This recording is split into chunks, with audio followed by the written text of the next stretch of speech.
Module 4, Lesson 5, Dividing Rational Numbers. It is Friday evening, the wife and kids are gone to a football game, and here I sit making lessons, doing homework for you guys. Yes, teachers do have homework as well. Today's content objective is that students will apply understanding of division to rational numbers and use order of operations to solve real-world problems. Sorry about that interrupting phone call. I don't know why the textbook says use order of operations, because we're really not going to be using those until the next lesson, Lesson 6. And quite frankly, the textbook's lesson for Lesson 6 is horrid. So we're not going to be using their lesson. Instead, I'm going to be falling back on one of my old videos. So be sure to take a look at that one just so you can see how things were done by me in the old days. The suggested pacing says that this is going to be a 45-minute lesson, and there's no time like the present to get started, so here we go. Sarah borrows money for a new bike that costs $258.72. She plans to pay the money back in 6 equal payments. The question is, how much will her bank balance change with each payment? What negative rational number is going to represent this change, and why is this number going to be negative? These are just some of the answers we're going to learn how to find in this lesson. The rules for integers also apply to positive and negative rational numbers. We've talked about that in adding and subtracting rational numbers, and we talked about it in multiplying them, and now we're going to talk about it in dividing them. Two numbers whose product is 1 is called a multiplicative inverse or a reciprocal, and that's a couple vocab words you may see on your upcoming vocabulary quiz. Of course, we've already covered all that, but it doesn't hurt to review it. For example, a negative 1 over 4 times a negative 4, and of course that negative 4 is going to be 4 over 1. Those are going to equal to 1 in the end, making them multiplicative reciprocals or multiplicative inverses or reciprocals of each other. Let's take a minute and watch this textbook video on how to divide rational numbers, and then I will slow down and kind of reteach it in a little more detail for you.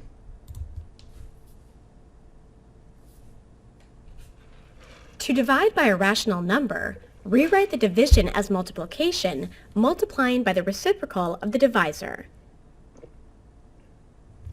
Keep, change, flip. Then multiply. Use the product to identify the quotient. The division problem has the same result as the multiplication problem.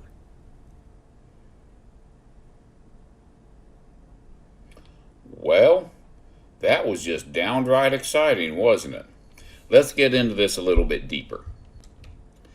Our first example says to find negative 2/3 divided by positive 1/9, and to write it in simplest terms. Let's see how they teach it, and if they do good, I won't have to go to the sidebar, but if they need some assistance, I'm going to have to go to the sidebar, and I don't mind doing that. First off, we're going to keep, change, flip, just like we did previously when we were dividing fractions that were all positive. So we're going to keep the first number, negative 2/3, change division and multiplication, and flip or take the reciprocal of the second number. And you can see that was done right here. The multiplication replaced division, and the 1 over 9 became a 9 over 1. Next, we're going to simplify just like we did in yesterday's lesson on multiplying the rational numbers. 3 went into 3 once, 3 went into 9 3 times, and then from there we're going to multiply numerator times numerator. 2 times 3 is going to end up being 6. 1 times 1 is 1, and a negative times a positive is a negative. That's negative 6 over 1, also known as simply negative 6. Check your answer. Answer checks. Man, this stuff is easy. And now it's going to be your turn. Go ahead and pause the video, work this problem, and then I'll work it out too, and we'll see who gets it right quickest. Did you get it done? Let me show you how quickly we can do these problems. We're going to, change my pen back, keep the first number, 5 over 8, change division and multiplication, and take the reciprocal of the second number, 4 over 3. Simplify, 4 goes into 8 2, 4 goes into 4 once, and multiply. 5 times 1 is 5, 2 times 3 is 6, positive times a negative is a negative for a negative 6. It really is that quick to work through these problems. Homework should take no time at all tonight. So we have a negative, and the answer I believe we had was 5 over 6. Accept and check. And look how quick and easy that is. But what if we had mixed numbers? It's really not going to be any different. Here we have negative 4 and 2/5 divided by negative 2 and 14/15, and you already know what to do. The first thing, whoa, look at all that. Let's see if we can step back on that one just a little bit. And nope, we can't really step back on it. Okay, well, the first thing they did is they took and changed the mixed number into improper fractions, just like we've always done. Then they keep, change, flip, just like they've always done. I would really prefer keeping a multiplication dot right here, but it's not really required. From there, they simplified. They said 22 went into 22 once, and 22 went into 44 two times. They said 5 went into 5 once, and that 5 went into 15 three times. See if I can make that a little bigger for you there. And then from there, they said, all right, 1 times 3 is 3, 1 times 2 is 2, a negative times a negative is a positive, so you have positive 3/2, also known as a positive 1 1/2. So your answer, I'm not going to bother typing it in there because they already told us right there the answer is going to be a positive 1 1/2. But you should type it in for your notes. Now the book said, how do you know that the quotient is the answer to a division problem? How do you know that the quotient is going to be a positive number before you divide? Because you're looking at a negative divided by a negative, and that's always going to be a positive. So if you did that quick little check first and you found you had an answer that wasn't positive, you probably did something wrong. Let's keep moving. Now it's going to be your turn to divide another problem on your own. Here you have the integer of negative 5 divided by the mixed number of negative 1 1/3. Pause the video and work on this. Is it my turn already? Let's see how I'm going to do this. I'm going to start off with that negative 5. I don't want red, I want blue. I like red to be used for other things. I have negative 5. I'm going to change that into the improper fraction, negative 5 over 1. My division, I'm going to take and leave alone for right now.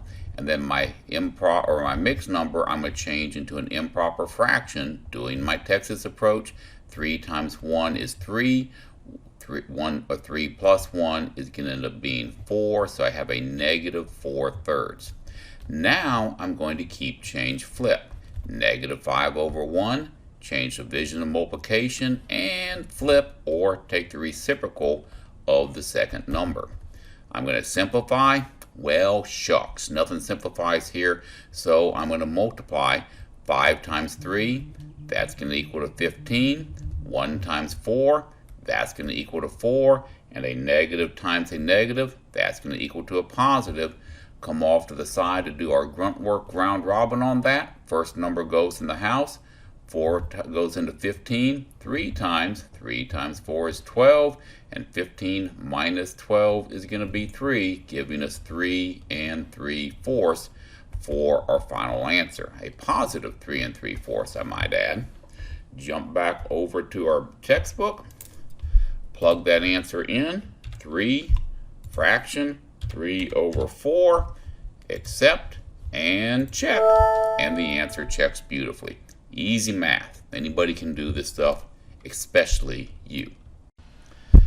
Now, I'm not going to waste too much time on this page beyond saying that all the rules we've talked about for adding and subtracting and multiplying rational numbers, as far as changing fractions to decimals or decimals to fractions, yes, they still apply here too.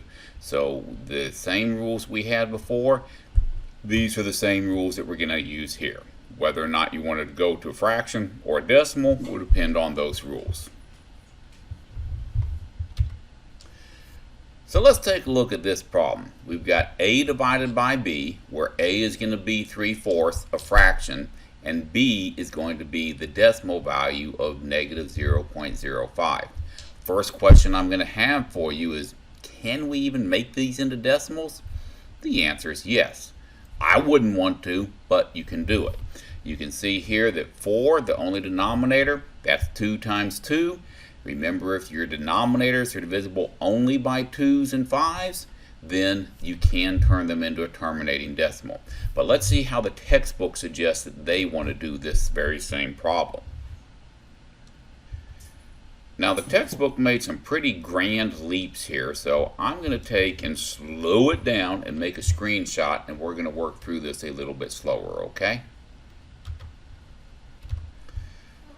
Now, I want to start off by saying that the way they have this problem written, it's pretty ugly and intimidating, because you have a fraction inside of a fraction with a decimal and a negative decimal at that, and all that's pretty scary.